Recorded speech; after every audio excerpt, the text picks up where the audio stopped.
Animating cartoon flames doesn't need to be hard. I'll show you how. First up, delete the default cube. That's right, we push in boundaries here on BlenderBox. Add an icosphere and pull the top faces up into a rough teardrop shape.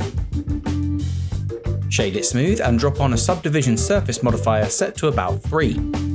Add a displace modifier plus new texture and call it flame ripple. Change the coordinates to object. Add a plain empty axis and tie the object coordinates to it. Go to the texture properties and add a new voronoi texture. Increase the size to about 1.3 and under the colors tab set the contrast to about 0.3, tweak until you're happy. Moving the empty axis will change the voronoi coordinates. Go to the object properties of the plane axis and add a simple driver, frame divided by 10 to the Z axis.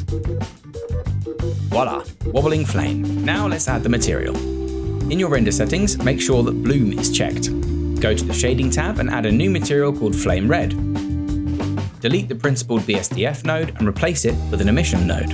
Add a voronoi texture node going into 2 color ramps. Set the second color ramp to constant and pull the white sliders to control the initial size of your flames, somewhere between 70 to 90%. It's up to you.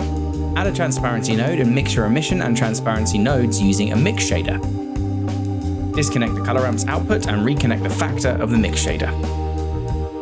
In material properties, set the blend mode to alpha clip. Then invert your color ramp with an invert node. Add mapping and texture coordinate nodes to your voronoi texture, then set the scale of your voronoi to 8. Disconnect the texture coordinates. To keep things neat, add a frame node and move your mapping, voronoi and color ramp nodes into it.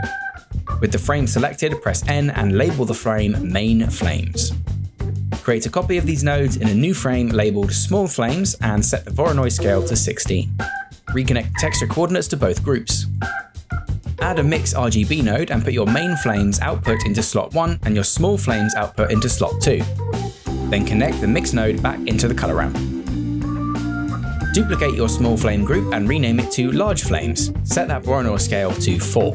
Add another mix RGB node and put the output of your previous mix RGB node into slot 1 and the output of your large flames into slot 2. Then connect that back to your color ramp.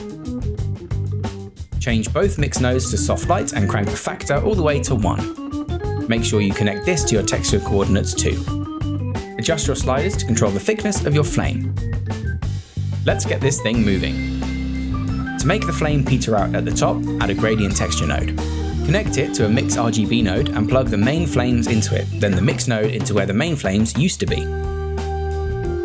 This will make your flame go from thick to thin.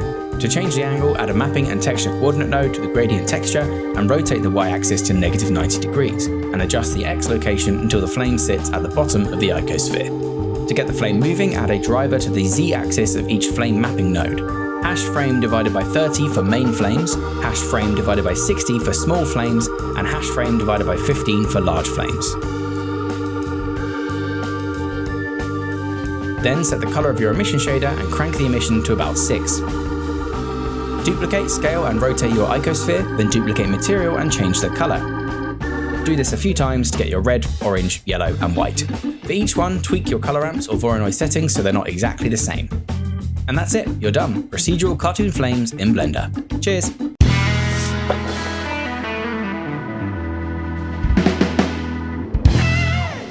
Thanks for watching. There's other stuff on the channel if you fancy watching more.